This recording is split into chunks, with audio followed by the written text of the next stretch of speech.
Étant donné qu'il y a actuellement une situation un peu complexe où les gens sont plutôt perdus et ne savent pas comment réagir à à ce qui se passe, à cette épidémie, alors je pense qu'il était nécessaire de vous dire ce que la Torah nous demande, de quelle manière la Torah nous demande de réagir. Et pour cela, je voudrais tout d'abord commencer par une petite histoire. Ce n'est pas une histoire réelle, c'est un exemple que cite Rabbeinu Yosef Chaim, celui qu'on appelle le Ben Ishraï. Le Ben Ishraï, dans un de ses livres, lorsqu'il parle d'épidémie, il dit qu'une fois, on a attrapé l'ange de la mort et on lui a dit, mais dis-moi, dans ta liste que tu as reçue là-haut, il n'y avait pas tout ce monde-là. Alors comment ça se fait que tu en as tué autant? Comment tu peux dépasser le nom qu'on t'a donné? Il leur a dit, mais pas du tout, moi j'ai rien dépassé, moi j'ai fait que mon travail. Simplement, tous les autres qui sont morts, c'est pas moi. S'ils ont tellement paniqué, ils ont tellement eu peur, ils sont morts de peur.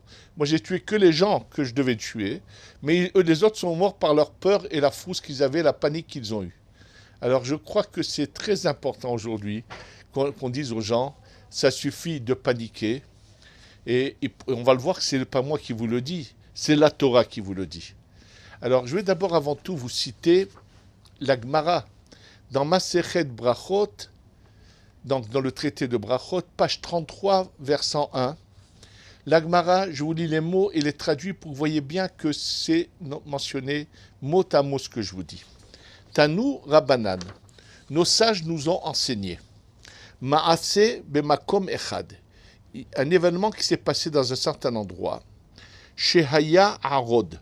Alors le Harod, c'est apparemment une espèce que nous n'avons plus, qui serait le jumelage d'un serpent avec une autre sorte de bête, de reptile, mais qui est très dangereux.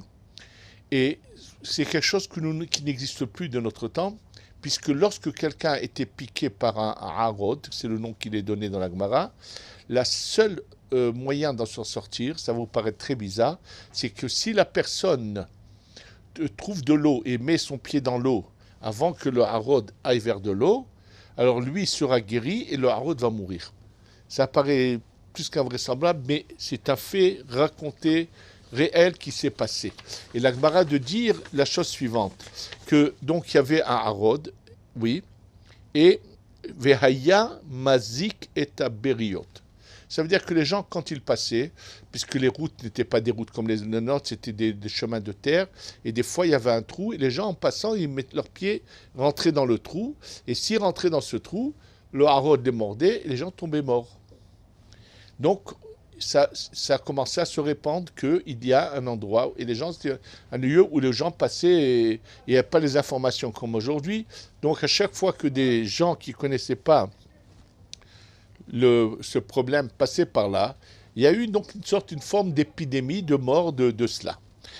Mais qu'est-ce que la Gemara continue de nous dire? Ba'u ve'odi'olo le Rabbi Hanina ben Dosa. On est venu le dire à un des grands renoms de ceux qu'on appelle les Tanaïm, Rabbi Hanina ben Dosa, qui est un personnage très, très, très exceptionnel. Les gens, quand ils allaient chez lui pour prier, pour demander qu'il prie pour les autres, ses prières étaient exaucées. Son rave, Rabbi Yochanan ben Zakkai, lorsqu'il a eu une fois un enfant malade, il lui a dit, Hanina Beni, moi je demande, Hanina mon fils, prie pour mon fils.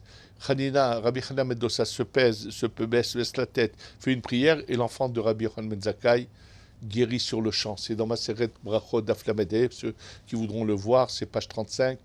En tous les cas, il y a énormément de choses racontées sur Rabbi Yochanan ben Dosa, qui est vraiment un personnage plus qu'exceptionnel, qui est capable de tout. Donc, les gens, voyant que ça a commencé, il y a dû avoir je ne sais pas combien de morts, que les gens sont mis à paniquer, sont allés voir Rabbi Yochanan ben Dosa pour le lui dire. Donc, ils l'ont dit. Amar Lahem, il leur a dit, Erouli et Choro, montrez-moi le trou dans lequel il se trouve ce harod. Erou et Choro, ils l'ont montré. Et lui, qu'est-ce qu'il a fait? Il a rentré son talon il a découvert son pied, son talon. Il a mis son talon sur le trou. Automatiquement, Yatsa Venashro, le Harod a mordu Rabbi Hanan ben Dossa. Et qu'est-ce qui s'est passé? C'est le Harod qui est mort. C'est pas Rabbi Hanina ben Dossa qui est mort, mais c'est ce reptile-là qui est mort. Ou met Otto Harod. Donc il est mort. Qu'est-ce qu'il a fait une fois qu'il a sorti donc son pied? Le Ben Ishra explique qu'il a eu un miracle que dans l'autre pied, tout d'un coup, de l'eau est sortie et a donc, comment on appelle ça, sauvé le Rabbi Hanan ben Dossa. Donc la Gemara de continuer de nous dire que qu'est-ce qu'a fait Rabbi Hanan ben Dossa? Il s'est baissé, il a sorti le harod de sa... Apparemment c'était un reptile un peu important. Il l'a sorti mort donc de son trou. Il l'a mis sur son épaule et il l'a emmené au Beth Midrash, au lieu d'études de Torah. Il l'a emmené, il leur a montré. Amar Lahem, il leur a dit Re'u Banai, regardez mes enfants. En harot memit. C'est pas le harot qui tue. Et là, ahet memit. C'est la faute qui tue. Be'otasha'a, à ce moment-là, Amrou, les élèves qui étaient présents au Beth Midrash, surtout les chachamim, les sages qui étaient dans ce Beth Midrash, puis les gens, partout ça s'est répandu. Oilo la Adam, Shepa Garbo Harod. Malheur à l'homme qui a rencontré le Harod. Ça veut dire que si on a fait qu'il le rencontre, c'est qu'il y avait une raison à cela. Oilo la Harod, et malheur au Harod qui a rencontré Rabbi Hanina ben Dossa. Donc, on voit déjà une chose, un enseignement très important.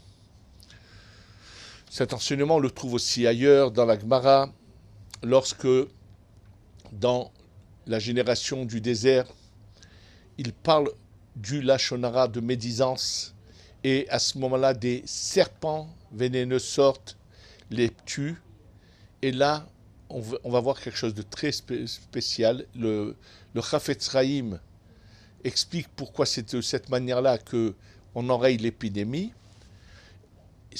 À Kadosh Baruch Hu, Dieu dit à Moshe, fais un serpent en cuivre, mets-le en hauteur, et à chaque fois que quelqu'un est piqué par un serpent, il n'a qu'à regarder ce serpent de cuivre, et il sera guéri. Alors, bien sûr, la question que pose le Chafetz Chaim, il dit, mais je ne comprends pas. En Égypte, lorsqu'il y a eu la plaie des crapauds de Tzvardeim, Moshe a fait une prière et ils sont tous partis de l'Égypte, ils ont disparu. Alors il dit, mais pourquoi Dieu ne dit pas la même chose avec les serpents vénéneux qui tuent? Il dit parce que tout simplement, celui qui parle du Lashon Hara, celui qui parle de médisance, il crée des anges qui là-haut ne s'arrêtent pas de réclamer justice. Donc on ne peut pas les retirer. Mais on peut trouver la guérison. Maintenant, Dieu, pour une raison que nous ne connaissons pas, a décidé que ce virus se répande. Bon, en Chine, on n'est pas surpris. Ils ont eu une attitude horrible vis-à-vis des animaux. De toute façon, on ne sait pas quels sont les plans de Dieu, mais en tous les cas, Dieu a décidé de faire venir cela. Comment nous devons réagir à ce genre de choses? Pourquoi je dis comment nous devons réagir? Parce que j'ai vu des réactions bizarres qui paraissent de la rigolade, de la clownerie, je pourrais dire.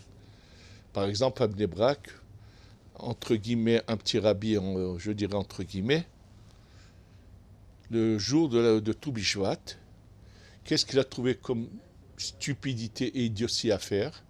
Il a fait commander des petites bouteilles de bière de la marque Corona et il a dit à ceux qui étaient dans son entourage, ils ne sont pas nombreux, je ne sais pas comment ils étaient, que chacun boive une petite bière de Corona, comme ça on va détruire le Corona. C'est du n'importe quoi, c'est marqué nulle part dans la Torah. Je pense qu'on vit dans une génération où il y a un très gros problème, où les gens cherchent à faire de l'éclat Et ils ne se rendent pas compte qu'ils sont habités par l'orgueil et par l'envie de se faire remarquer. C'est le cas du sud de Bnei Brak. J'ai vu autre chose. Je ne voudrais pas trop m'étendre là-dessus parce que c'est quelqu'un que le monde français connaît, qui a trouvé une autre stupidité pour soi-disant arrêter la maladie. Je ne vais pas le raconter de crainte que vous sachiez qui c'est, puisque c'est un peu passé dans... Moi, on me l'a envoyé sur WhatsApp, qu'il était assis à une table et ce qu'il a fait comme clownerie aussi. Donc je ne vais même pas en parler. Mais d'abord, il faut savoir quelle doit être notre attitude lorsqu'on voit que Dieu fait un décret. Sachez que dans le Zohar, de la fin de Bereshit, donc sur Parashat Vayechi, je peux vous donner les pages, mais celui qui voudra s'adresse à moi et je lui donne les références exactes. C'est pas un endroit, en fait c'est une longue histoire, mais ce qui nous concerne, je vais vous le dire. C'est le début de l'histoire commence par eux à l'époque du Zohar, ça veut dire de Rabbi Shimon ben Yochai et son fils et ses élèves. Ils étaient souvent sur les routes pour étudier la Torah. Il y avait une raison à cela. Et on les voit souvent s'installer dans des grottes. Il y a eu toute une raison à cela profonde dans la Kabbalah. Pourquoi? Pour parler des secrets de la Torah, ils allaient dans ce genre de routes et de grottes. En tous les cas, quelques-uns parmi eux étaient là installés dans une grotte et Rabbi Shimon ben Yochai avec d'autres élèves les rejoignent, s'installent et là, ils se mettent à leur enseigner des secrets. Et puis au moment où ils doivent partir vers la ville à côté, j'ai vu dans les commentaires qu'il s'agissait de la ville de Lod. Tout d'un coup, Rabbi Shimon ben Yochai leur dit non, non, on reste là dans la grotte, on ne va pas maintenant à Lod. Pourquoi? Je viens d'avoir une révélation qu'à Lod maintenant, il va se passer un événement, des bâtisses vont s'effondrer et vont engloutir des Romains qui habitent là-bas, qui eux sont constamment à aller rapporter aux autorités ce qui se passe dans la communauté juive. Et comme Dieu veut les tuer, donc des bâtisses vont s'effondrer. Mais si moi je suis dans la ville, les bâtisses ne s'effondreront pas. Donc je ne vais pas empêcher Dieu d'agir. On va rester ici. Il ne se mêle pas de ce que Dieu veut faire.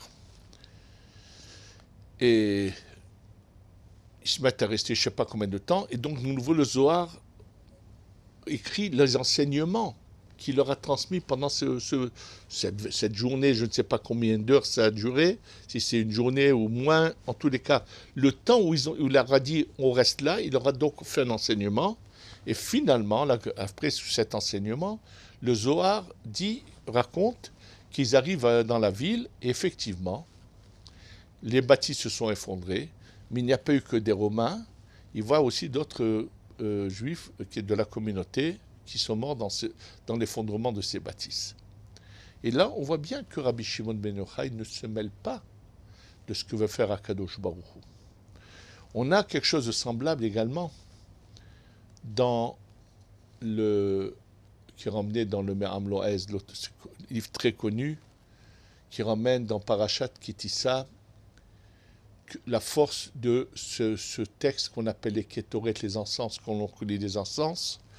Il raconte qu'une fois, un rave est arrivé dans une ville et il y avait une épidémie et ils sont tous venus le voir en pleurant. Il leur a dit, bon, emmenez-moi 40 personnes et 10, il les a mis dans un coin de la ville. Et aux 4 coins de la ville, il en a mis 10, les 40 et au même moment, ensemble, ils ont récité les Kétoret et l'épidémie s'est arrêtée.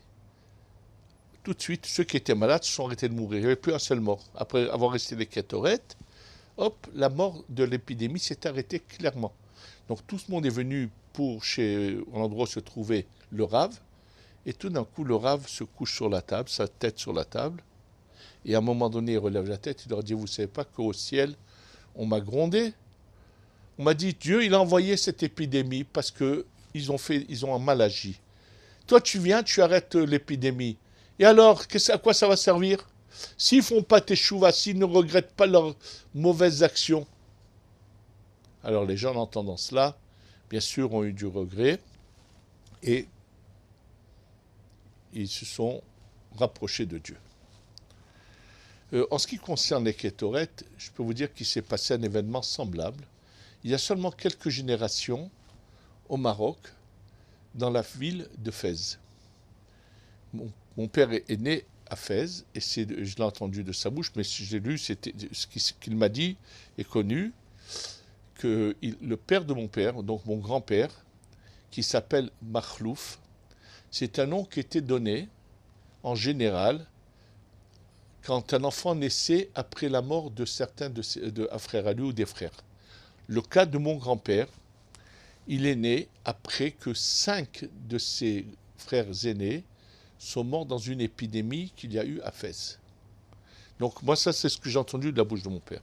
Mais ce que j'ai pu lire par ailleurs, que lors de cette fameuse épidémie, Rabbi Yaakov Abu Hatzera, le grand-père de Baba Saleh, qui était venu à Fès, et était chez quelqu'un, il lui a dit, surtout ne dis pas aux gens que je suis là. Il savait qu'il y avait une épidémie, mais il ne voulait pas que les gens le sachent pour pas qu'ils viennent le voir et lui demander d'agir. Et donc, finalement, ça s'est quand même su, je ne sais pas comment. Ils sont venus pleurer, regarde combien de sont morts, et je peux vous dire, puisque je sais qu'il y a eu beaucoup de morts, puisque dans la famille de mon père, les frères aînés de son père sont morts de cette fameuse épidémie. Donc je sais que exactement, c'est un témoignage de mon père par rapport à son père, et donc ça convient avec ce que j'ai lu sur cet événement. Donc finalement, Rabbi Yaakov, en voyant les gens pleurer de tristesse de ce qui leur arrivait, fait la même chose et rassemble aux quatre coins des gens qui vont dire les Kétoret. Ça veut dire implorer à Dieu que l'épidémie s'arrête. Nous devons, bien sûr, prier, implorer Hachem que les béné Israël ne soient pas touchés. Mais peut-être que là, on est en train d'assister à quelque chose qui a aussi un côté positif. D'abord, il est évident que Dieu a voulu stopper cette horreur, ce côté inhumain, cette cruauté avec laquelle les Chinois consommaient tout ce qui bouge. Surtout qu'ils ont souvent consommé des choses que je ne vais pas vous détailler parce que ça ferait dégoûter ceux qui entendraient lorsque les animaux sont encore en vie, comment ça les... Malheureusement, c'est quelque chose d'horrible. Donc, la souffrance, la douleur de ces animaux est montée au ciel. La question que vous allez tout de suite me poser, mais je ne comprends pas. Parmi les morts, il y en avait qui n'ont jamais touché à ces animaux. Sachez que cette question a déjà été posée par le Harizal dans un livre qui est là devant moi qui s'appelle le Sha'ar HaKavanot. Dans ce livre qu'on appelle le Sha'ar HaKavanot, dans le tout début, à la première page du Sha'ar HaKavanot, là voilà, première page du Sha'ar HaKavanot, il parle de ce qui se passe à l'époque du temple, et il parle au moment de la destruction du temple. Et la question qu'il pose, Ve'im Tomar, et si tu dis, puisqu'il explique pourquoi il y a ces décrets terribles où les gens vont mourir d'une manière pendant la destruction du temple, les ennemis vont avoir une attitude horrible vis-à-vis de ces pauvres malheureux. Il dit, ceux qui avant la destruction du temple, qui avaient fait de l'idolâtrie ou qui avaient une attitude qui n'était pas bonne, eux sont déjà morts, ou bien ceux qui ont tué le prophète Zacharie dans le temple, eux n'ont pas reçu leur punition, et c'est apparemment d'autres personnes qui sont innocentes qui souffrent. Il disait Eno, c'est faux ce que tu penses. Chez Akadosh Baruchu Hemitam, Dieu a tué ces gens-là au moment où ils sont morts. Pourquoi? Les Galgelam, pour les refaire revenir, renaître, et eux-mêmes reviennent et payent. Ça veut dire que c'est vrai que maintenant, dans cette vie, ils sont innocents, mais eux ont mal agi dans leur Gilgoul, dans leur vie antérieure. Nous ne savons pas ce qui se passe, mais il est fort possible que peut-être un grand nombre de nazis qui ont été des monstres sont peut-être revenus en réincarnation dans tous ceux qui souffrent par cette maladie. Je dis une supposition, attention, hein, c'est qu'une supposition, c'est juste une manière je me sers du texte du Harizal pour expliquer les choses. Si le Shabbat arrive et quelqu'un est malade, je transgresse le Shabbat sans aucun problème. C'est sûr que si quelqu'un sera malade, on fera tout pour le sauver. Mais on ne se mêle pas de ce que Dieu veut faire. Moshe Rabbeinu a voulu se mêler à retirer un enfant dans les constructions en Égypte, et ça a été un désastre. C'est lui qui a ensuite, c'est lui qui avait emmené avec lui, fait passer la mer une idole égyptienne. On ne doit pas se mêler parce qu'on ne connaît pas nous, ce qu'on doit faire. Quelqu'un qui est malade, bien sûr qu'on va prier pour lui. Mais on ne va pas aller dire à Dieu, arrête ça, ou surtout pas faire des stupidités, boire de la bière Corona, ça va arrêter non, d'accord. On ne doit pas demander d'arrêter l'épidémie dans le monde, parce que peut-être que Dieu a envie d'arrêter certaines choses, faire de la justice par rapport à certaines choses.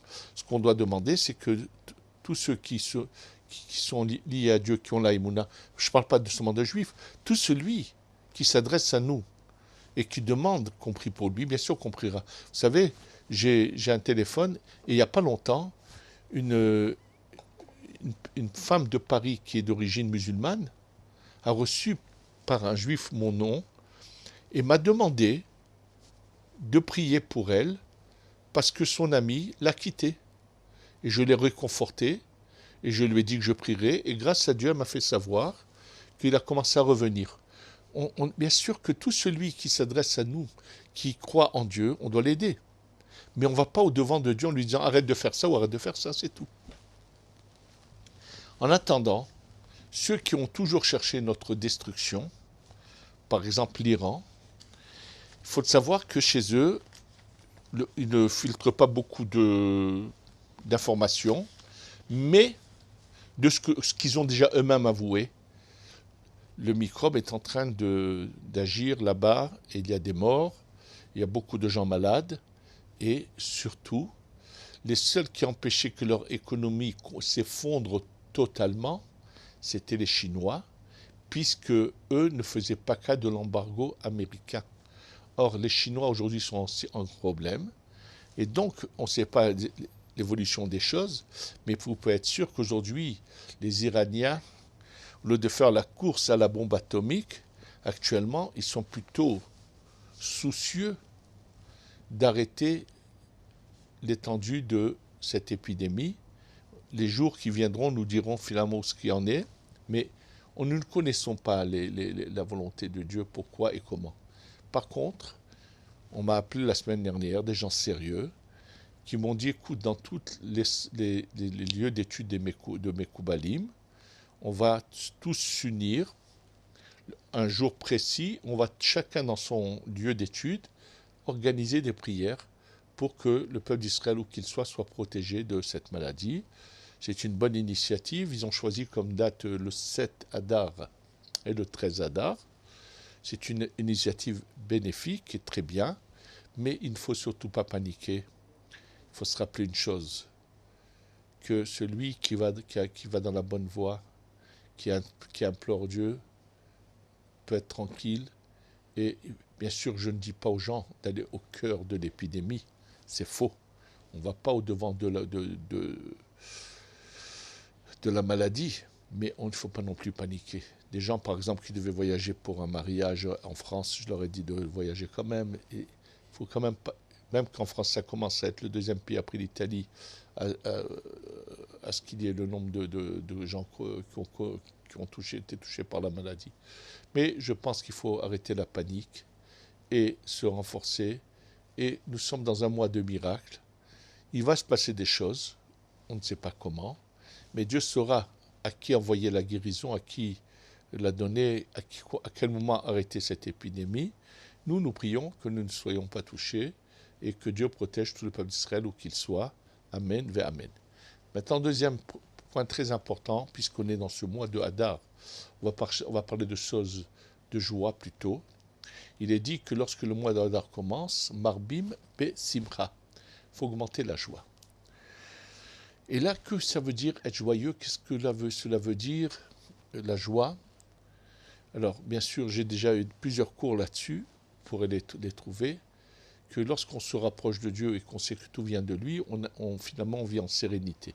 Mais c'est le point sur lequel je voudrais parler, c'est une sorte de déformation qui a été faite par certaines personnes qui prétendent connaître la Torah et qui enseignent des enseignements et qui sont en train de divulguer des choses qui sont fausses et qui sont totalement contraires à l'enseignement de nos sages.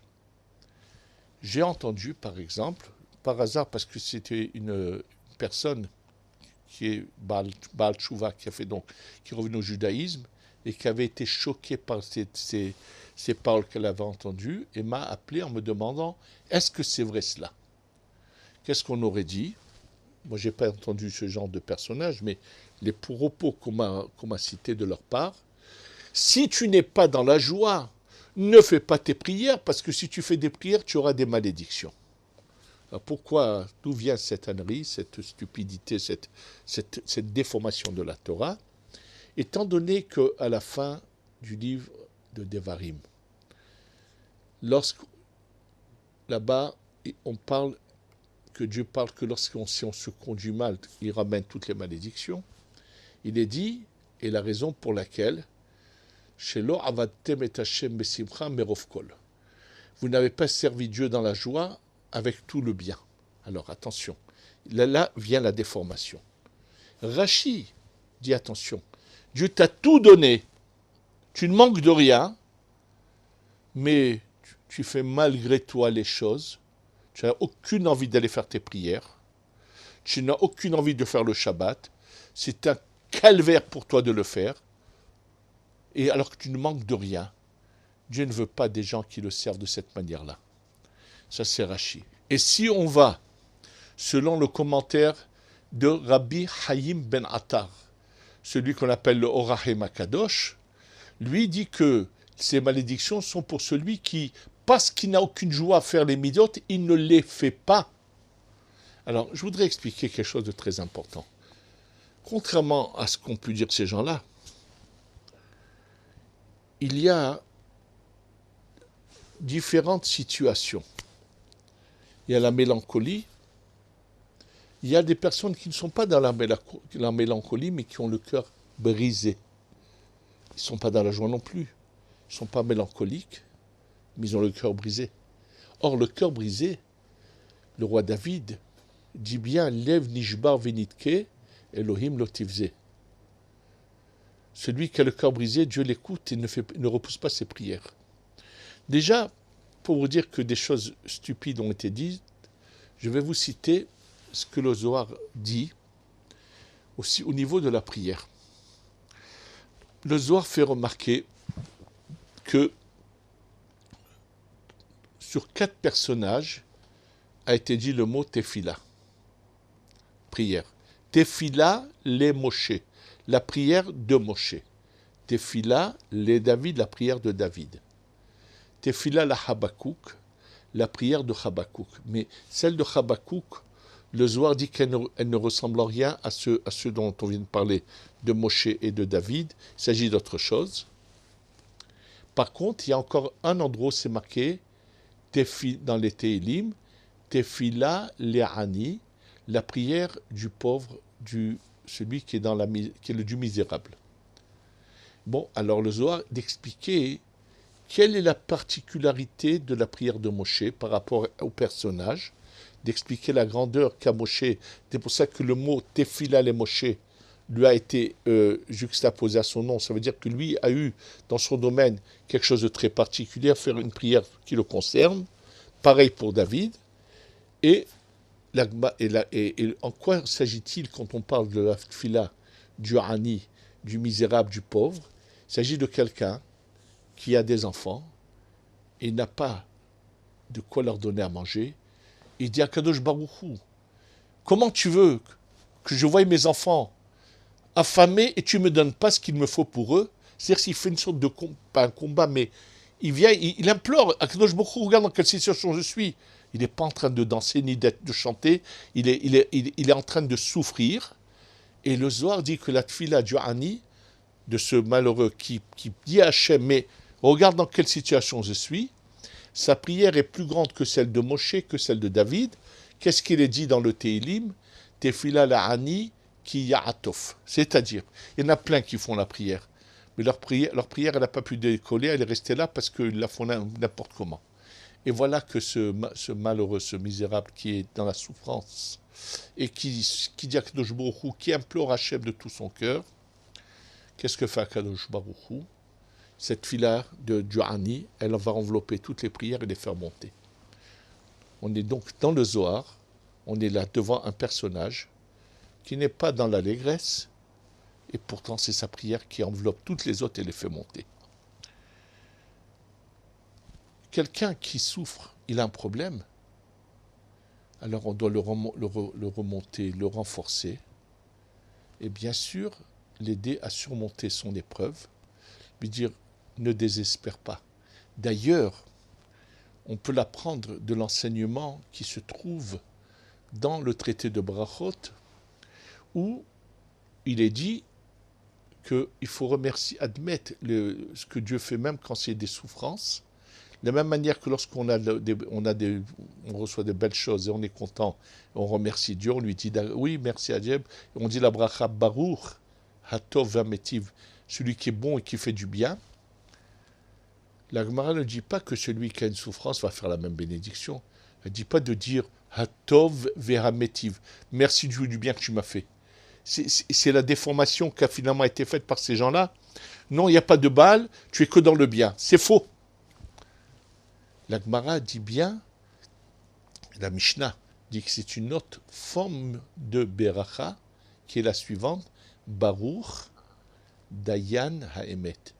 Béni le juge qui est juste, c'est-à-dire que même si je souffre et j'ai subi quelque chose, je reconnais que Dieu fait ce qu'il fait, c'est droit, c'est bon, c'est juste, et je dois l'admettre, je l'admets.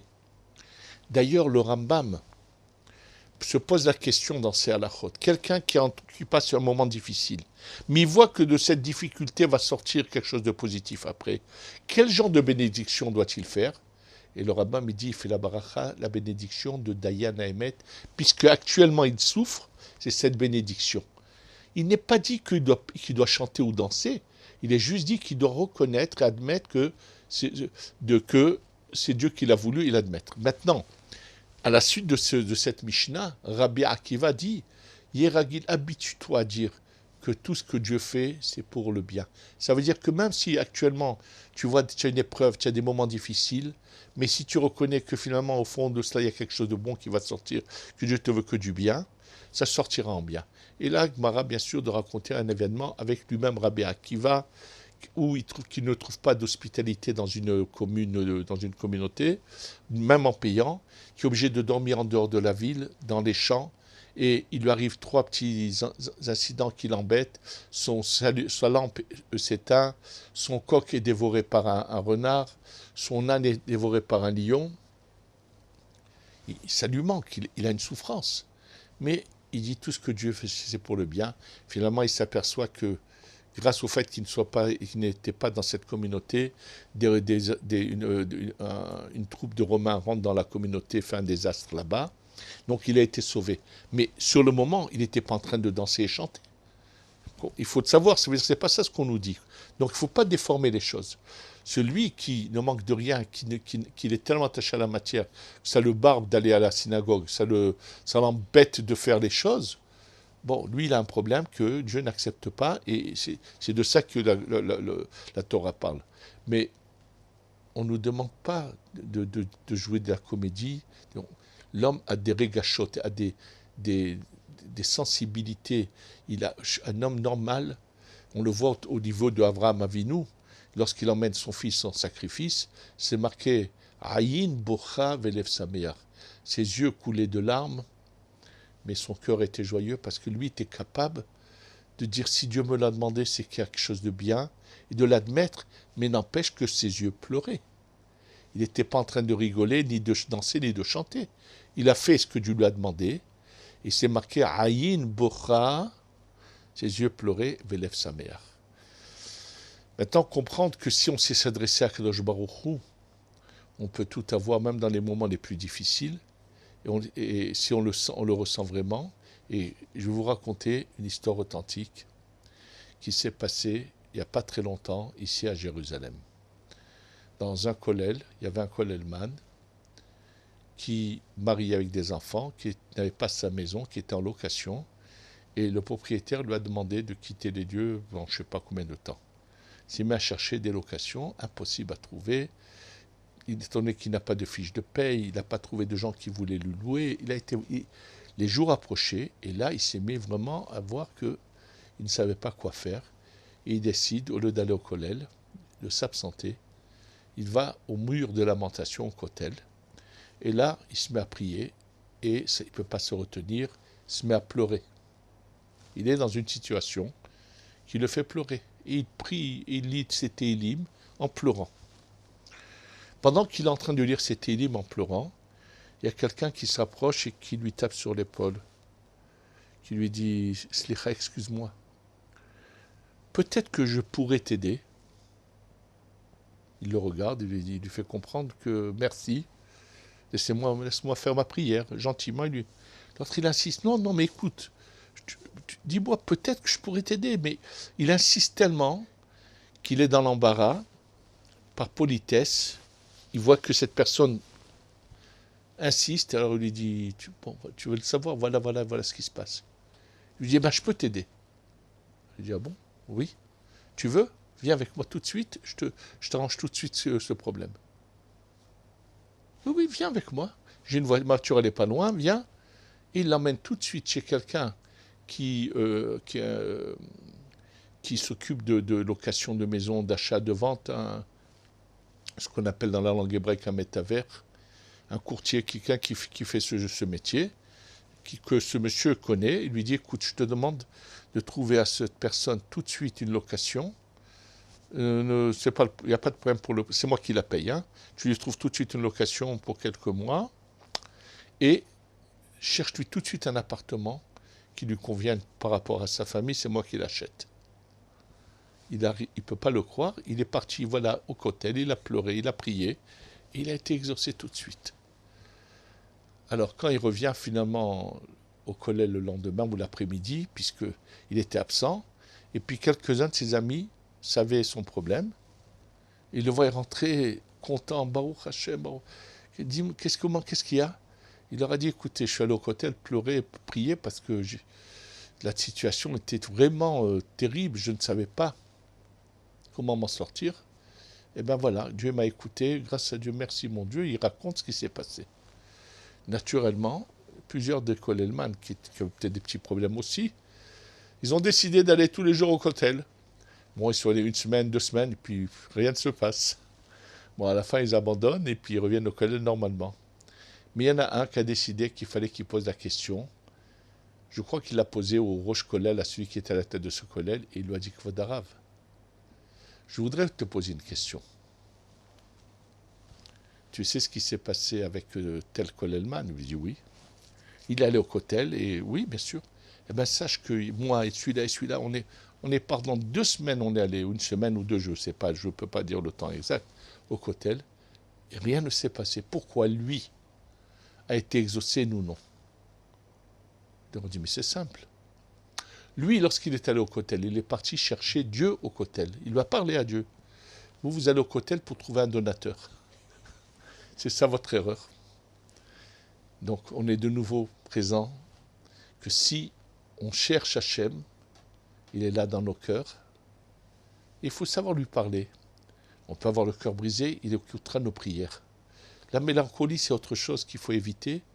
Comme il dit le Harizal, si tu es dans la mélancolie, tu ne recevras pas la lumière intense que descend dans la prière. Il dit nulle part le Harizal que tu auras des malédictions, que Dieu préserve. Il dit celui qui n'a aucun goût à la prière. Parce que il est tellement dans la matière, il dit sa prière, Dieu, elle l'aime pas, il n'en veut pas. C'est autre chose. Et je voudrais aussi finir par cela, d'un témoignage que j'ai entendu avec le Zecher Tzadik, avec Kadosh Evracha, ce grand saint qui est mort il n'y a pas très longtemps, qui s'appelait le Rav Steinman de Bnei Brak. C'était quelqu'un d'exceptionnel. Un jour, quelqu'un qui avait un ami qui pouvait le faire entrer chez le Rav Steinman en tête à tête sans qu'il y ait du monde, a lui organisé une rencontre. Et lorsqu'il est rentré, il lui a dit, Kvod Harav, je pourrais t'emmener un steak. Moi, je peux t'emmener un bon steak. C'est bon le steak. Alors Rav Steinman dit, oui, c'est bon le steak. Je peux t'en emmener? Non, merci. Il dit, Kvod Harav, c'est bon le steak? Il dit, oui, c'est bon le steak. Et alors, non, j'en veux pas, non, merci. Un très bon steak, je te le prépare. Il lui a dit, merci, j'en veux pas. Il lui a dit, Kvod Harav, je peux te poser une question? Voilà, je t'ai proposé un steak qui est très bon et tu m'as dit que tu n'en voulais pas. D'accord? Pourquoi moi, on me demande d'étudier la Torah alors que j'ai aucun goût à l'étudier? J'ai pas de goût à étudier. Alors pourquoi on me dit qu'il faut que je dois étudier, mais j'ai pas de goût à étudier. Écoutez la réponse de Rav Steinman. Il lui a dit, dis-moi, le miel, c'est doux ou pas? Il a dit, bien sûr, c'est doux le miel. Et si quelqu'un dit non, le miel, c'est pas doux, je ne peux pas supporter de... Il lui dit, c'est un menteur. Rav Steinman lui dit, non, il ne s'agit pas d'un menteur. Il s'agit de quelqu'un qui a des blessures dans la bouche. Et lorsqu'il prend du miel, ça lui brûle la bouche, ça lui fait du mal. Mais s'il guérit ses blessures, le miel sera très bon, sera doux. Toi, tu as un problème avec la bouche. Tu as dû parler beaucoup de médisance, de faire beaucoup de choses de ta bouche qui ne sont pas bonnes. Donc ta bouche, elle est malade sur le plan spirituel. C'est pour ça que c'est un fardeau pour toi d'étudier la Torah. Guéris ta bouche et tu verras combien la Torah, elle est douce.